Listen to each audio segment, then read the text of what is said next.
এই মুহূর্তে ভিডিওতে যে ছেলেটির ছবি দেখছেন, এই ছেলেটি শিলিগুড়ি সংলগ্ন রাঙ্গাপানি থেকে একটি ভুল ট্রেনে উঠে পৌঁছে গিয়েছে আসামের গৌহাটিতে। নিজের নাম এবং বাবার নাম বলতে পারলেও সঠিকভাবে ঠিকানা বলতে পারছে না এই ছেলেটি। বর্তমানে সে সেখানকার একটি মিডিয়া হাউজের অফিসে রয়েছে। যদি কেউ তাকে চিনতে পারেন তাহলে দয়া করে এই ভিডিওর ক্যাপশনে দেওয়া ফোন নম্বরে যোগাযোগ করবেন। ছেলেটির নাম সঞ্জীব দাস, বাবার নাম পরিমল দাস।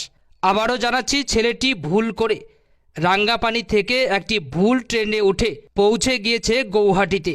কেউ যদি তার বা তার পরিবারের সম্পর্কে কোনো তথ্য জানেন, অনুগ্রহ করে 9800712534 এই নম্বরে যোগাযোগ করবেন। আবারও নম্বরটি বলছি, 9800712534 এই নম্বরে যোগাযোগ করবেন এবং এই ভিডিওটি বেশি বেশি শেয়ার করে দিন, যাতে অতি দ্রুত এই ভিডিওটি ছেলেটির পরিবারের কাছে পৌঁছে যায়। ধন্যবাদ।